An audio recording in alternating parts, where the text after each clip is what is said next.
The knocking started at 2:47 in the morning. Not loud, not frantic, just 3 slow, deliberate knocks, the kind that don't ask for your attention, the kind that demand it. Ethan Cole sat up in bed, heart already hammering before his mind had fully caught up with what his ears had just heard. He looked around the darkened room, the $12 million penthouse suite, the floor-to-ceiling glass overlooking the city below, the ghost of his own reflection staring back at him from the window. Everything was still. And then it came again. 3 knocks. From below. From the basement. The basement that had been sealed for 17 years. The basement that had a door wrapped in chains and a padlock that had never once been touched since the day his father died. The basement that Ethan had told himself, over and over again, held nothing but old furniture and forgotten boxes. But as he stood there in the silence of his own home, breath caught somewhere between his chest and his throat, Ethan Cole knew, with a certainty he could not explain, that something was alive down there. Something that knew his name. Before we dive deeper, let us know in the comments where you're watching from. We'd love to hear from you. And if you're new here, click on the subscribe button so you never miss any of our upcoming videos. To understand what Ethan felt in that moment, you have to understand who Ethan Cole was and, more importantly, who raised him. Richard Cole was not a man who inspired warmth. He inspired results. He built his empire from nothing, a construction company that became a conglomerate, a name that became a brand, a man who transformed raw ambition into a dynasty worth $4 billion.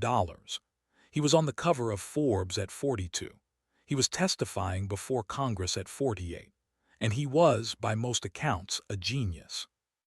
But genius, in Richard Cole's household, came with a cost. You don't get to be ordinary, he used to tell Ethan when Ethan was barely old enough to understand what the word meant. Ordinary is just another word for forgotten. Ethan grew up in a home that looked like a palace but felt like a test. There were no birthday parties, only milestones to be reviewed. No praise without a caveat attached. No hug that didn't feel like it was being calculated. His father would sit across from him at the dinner table, enormous mahogany thing, big enough for 20 people, and ask Ethan to recite his grades, his goals, his plans. Not as a parent asking. As a CEO reviewing an employee. What did you learn today that you didn't know yesterday? Richard would ask, silverware in hand, eyes level. And if Ethan had no answer, there was no anger, only silence, which somehow was worse. There were rules in the Cole mansion. Rules about bedtime, about visitors, about the wings of the house that were off limits. But there was one rule that stood above all others. One that was never written down, never explained, and never negotiated. Do not go near the basement. Ethan asked once. He was 7 years old. Richard looked at him for a long moment. Then he said, quietly, "Some doors are closed for a reason, Ethan. A man who respects that will go far. A man who doesn't will regret it."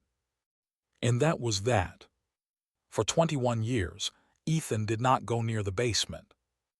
Then, when Ethan was 28 years old, the call came. His father was ill. Suddenly, critically, inexplicably ill. A man who had never missed a day of work in his life, who had the medical records of someone 20 years younger, had collapsed in his private office without warning. By the time the doctors saw him, they shook their heads with the kind of regret that means they have already given up. 3 days later, Richard Cole was dead. The funeral was closed casket. He wouldn't have wanted a spectacle, said Marcus Webb, Richard's business partner of 30 years, the man who stood closest to the family, the man who delivered the eulogy with just the right amount of grief and just the right amount of composure. He was a private man. He would have wanted dignity. No one questioned it. Not even Ethan. Ethan inherited everything. The company, the properties, the empire. He signed the papers in a fog of grief and obligation, moved into the family estate because it was expected of him, and locked the door to the basement with his own hands, because somehow in the chaos of loss, that door felt like the only thing left that still belonged to his father. He told himself he would open it someday. Someday never came. 17 years passed. Ethan built the company into something even Richard might have grudgingly respected. He made decisions, acquired rivals, gave interviews where he said all the right things. He became, by every external measure, the man his father had engineered him to be. But in 17 years, he never once felt at peace in that house. And on the night of the knocking, he finally understood why. The storm had knocked the power out just after midnight. Ethan had been awake already, sitting at his desk with a glass of scotch and a contract he couldn't focus on. The lights died all at once, and the house fell into the kind of darkness that makes even familiar rooms feel foreign. He lit a candle, sat back down, told himself it was just a storm. Then came the knocking. He waited, listened, told himself it was the pipes, the wind, the settling of an old house doing what old houses do. Then it came again. 3 knocks, deliberate, spaced, patient. Ethan stood up slowly, candle in hand, and walked out into the hallway. The marble floors were cold beneath his feet. The shadows were long and irregular. He stood at the top of the main staircase and looked down toward the far end of the ground floor, toward the corridor that led to the basement door. The chains were on the floor. He didn't run toward it. He couldn't have explained why, only that his feet moved carefully, deliberately, as if some instinct older than fear was guiding him forward. He walked the length of the corridor with his candle throwing trembling orange light on the walls. He reached the door. It was open. Not wide open. Just ajar, a sliver of absolute blackness visible beyond the frame, and from that blackness came a smell. Damp stone, stale air, and something else, something living. "Hello," Ethan's voice came out smaller than he intended. Silence. He pushed the door open further and began to descend. Each step on the wooden staircase groaned under his weight. The candle barely reached the walls on either side. The darkness below was thick, total, the kind you could feel pressing against your eyes. Ethan's free hand gripped the banister hard enough to hurt. And then from the far corner of the basement came a sound. A voice, weak, cracked, like something that had been kept in a sealed jar for a very long time and had only just been let out. "Ethan." He froze. He knew that voice. He had spent 17 years trying to forget that voice. "Ethan, it's me." He raised the candle with a shaking hand. In the far corner, slumped against the stone wall, wrapped in rags that had once been a suit, was a man. Pale, thin, eyes sunken deep into a face Ethan had last seen in a framed photograph on the wall of the boardroom. A face he had stood over in a closed casket and wept for, 17 years ago. The face of Richard Cole. If you're still watching up to now, type, "I'm still here" in the comment section. No, the word left Ethan's mouth before his mind had decided to speak. "No, that's you're dead. I watched them lower your casket into the ground." The man looked up at him. His breathing was shallow, labored, the kind of breathing that sounds like it costs something. But his eyes, those pale gray eyes that Ethan had spent his entire childhood trying to impress, those were unmistakably, impossibly alive. "The casket was weighted," Richard said. "There was no body in it." Ethan took a step back. His mind was cycling through explanations. An intruder, a trick, a hallucination brought on by stress and scotch and a sleepless night. But every explanation collapsed against the sound of that voice, the specific cadence of it, the way it landed in his chest like a key in a lock that had been rusted shut for nearly 2 decades. "How?" Ethan said, not a question, a demand. "Water," Richard said. "Please, first, then I will tell you everything." Ethan stood there for what felt like a very long time. Then he turned, went upstairs, filled a glass of water, came back down. He crouched in front of his dead father and watched him drink. Richard drank it like a man who had been rationing every sip for days, maybe longer. When he finished, he looked at Ethan with an expression Ethan had never once seen on his father's face in all the years he had known him. Shame. I don't have long before I have to tell you things that will change how you see everything, Richard said. So I need you to listen carefully, and I need you to not walk away. Not yet. Not until you've heard all of it. Tell me, Ethan said. Richard took a slow breath. Marcus, he said. It was Marcus. The name landed like a stone in still water. Marcus Webb, the man who had stood at the funeral and delivered the eulogy. The man who had been at Ethan's side through every major business decision of the last 17 years. The man who had always been, in every room, the second most powerful person present. What about Marcus? Ethan said carefully. Richard closed his eyes. I found out what he was doing about 3 months before the illness. He had been diverting funds from the company's international accounts for nearly a decade. Not small amounts, Ethan. We're talking hundreds of millions, rooted through shell companies, laundered through real estate investments in jurisdictions I had no eyes in. I confronted him, Richard continued. In private, the two of us in my office, I laid out everything I had found. I told him I was going to go to the board, to the authorities. I told him it was over. He paused. He laughed, Richard said quietly. He sat across from me and he laughed, and then he said, Richard, you won't do any of that. And then he showed me what he had on me. Ethan waited. 20 years ago, early in the company's history, I made decisions that were not legal, accounting maneuvers that would have destroyed everything if they came to light, the company, my reputation, my freedom. Marcus had been sitting on that evidence for 2 decades. Insurance, he called it. He had always known there might come a day when he'd need it. So what did he do? Ethan asked. He gave me a choice. Disappear voluntarily, fake my death, leave everything to you, let him continue running things from the shadows through his influence over you, or he would release the evidence, destroy the company, and make sure I spent what was left of my life in prison. Ethan stood up.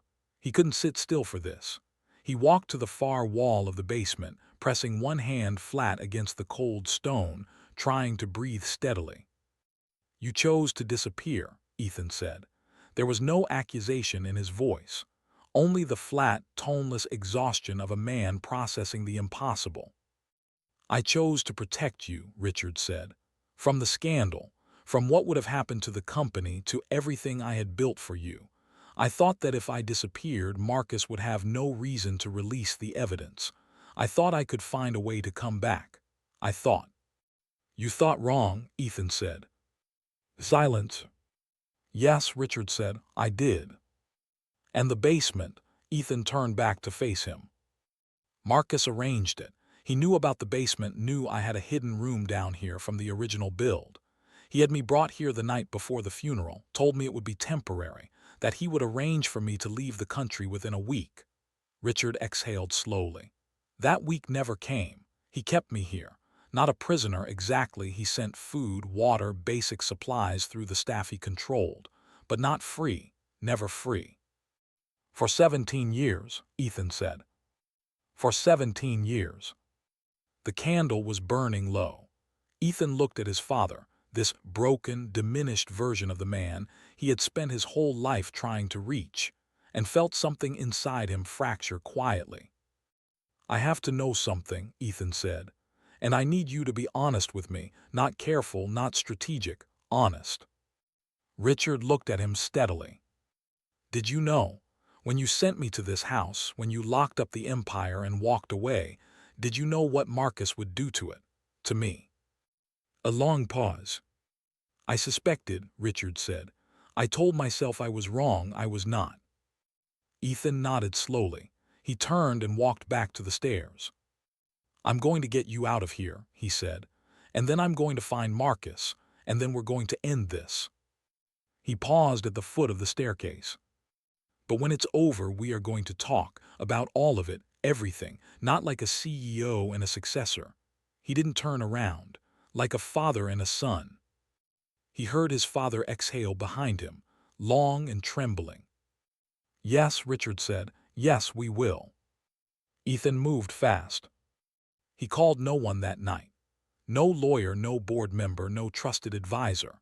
He called a private physician he had used for off-the-books medical issues before, a man who asked no questions and signed no forms.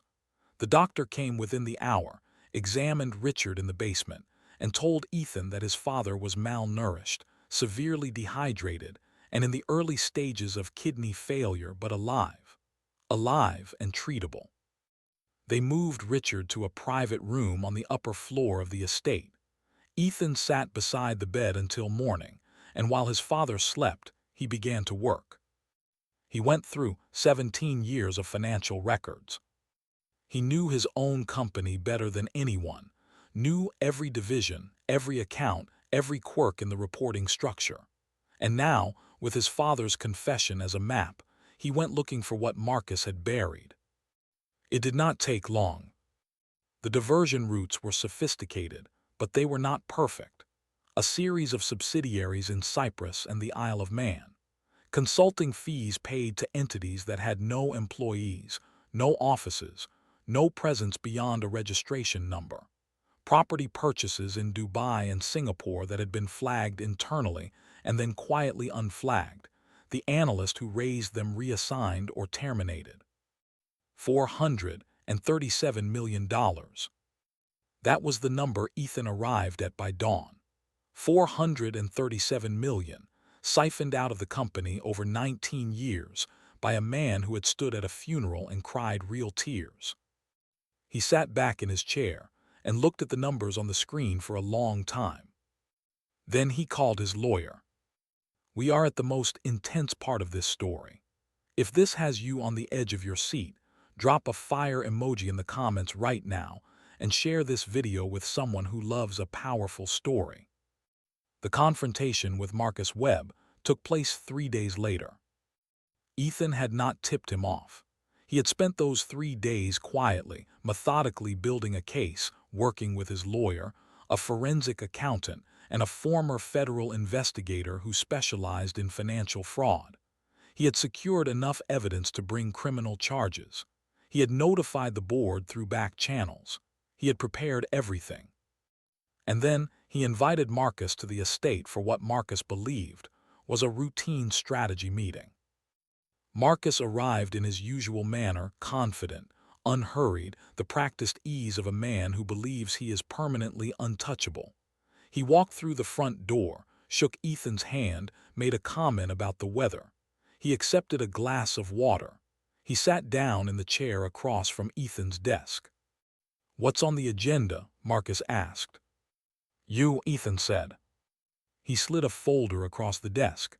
Marcus looked at it without touching it.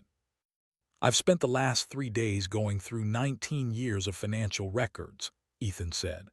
I've found $437 million that left this company through routes you controlled. I've found the shell companies. I've found the properties. I've found the analysts you had reassigned when they got too close. Marcus said nothing. His face was perfectly still. I've also found my father, Ethan said. Something moved behind Marcus's eyes then. Not panic, something colder than panic. He's upstairs, Ethan said. He's alive, and he's already given a full statement. Silence filled the room. You have the evidence on my father, Ethan said. Whatever you've been holding for 20 years, release it. Release all of it. It won't change what happens next. Nothing will change what happens next. But if there's any part of you that still has a line you won't cross, then let the old man have whatever dignity is left to him and take what's coming to you without making it worse. Marcus looked at him for a long moment. Then he reached slowly into his jacket pocket, withdrew a small USB drive, and placed it on the desk between them. Everything is on that, Marcus said. All of it. I'm not going to pretend I had noble reasons. I did what I did because I could, and because I thought no one would ever look closely enough. You thought wrong, Ethan said. He nodded to the door. Two federal agents stepped in. Marcus stood up from his chair slowly, straightened his jacket, and walked out with them. He did not look back. 3 months later, Marcus Webb was charged with wire fraud, money laundering, and unlawful imprisonment. The case made the front pages of every major financial newspaper in the world. It was, reporters said, one of the most sophisticated long-term frauds in corporate history. The story of Richard Cole's survival, the locked basement, the 17 years. The fake funeral became the part that no one could quite process, because it raised a question that had no clean answer. How does a son mourn a father who was never truly gone? How does a man reconcile the grief he carried for 17 years with the anger of having been lied to? And how does a father explain that the choice he made, wrong as it was made in the belief that it would protect his son? There were no easy answers, there never are. But on a quiet Tuesday afternoon, 6 weeks after the arrest of Marcus Webb, Ethan Cole sat down at a table in the estate garden, the same garden where he had once walked as a small boy, trying to memorize the right answers before dinner, and had a meal with his father. Not a meeting, not a review, a meal. Richard Cole had recovered enough to sit upright, to eat without assistance, to hold a glass without his hands shaking. He looked nothing like the man from the Forbes covers. He looked smaller, older, real in a way he never quite had been when Ethan was a child. They talked for 3 hours. About the company, about the years, about the things that had never been said, not because there was no time, but because Richard Cole had never known how to say them. He had known how to build things, how to acquire and strategize and dominate. But the language of apology, of regret, of love that asked for nothing in return, those words had always been foreign to him. He tried that afternoon to speak them. He did not do it perfectly, but he did it honestly. I don't know how to be your father, Richard said at one point. I only ever knew how to be your architect. I built you instead of raising you, and I have spent 17 years in a basement with nothing to do but think about what that cost you. Ethan looked at him across the table. Then stop building, Ethan said simply. Just be here. Richard Cole looked at his son, this man he had engineered who had somehow, despite everything, grown a heart his father had never taught him to grow, and nodded. Yes, he said, I can do that. The afternoon sun lay long and golden across the garden. Somewhere in the distance, the city hummed with its usual urgency. And Ethan Cole, billionaire, CEO, heir to an empire built on control and silence and secrets, felt something shift in his chest. Not joy exactly, not yet. But the first, fragile possibility of it. Because sometimes the most expensive things in the world are not found in boardrooms or balance sheets. Sometimes they are found at the bottom of a locked staircase. Breathing. Waiting. Still alive. The deepest prisons are never made of stone or chains.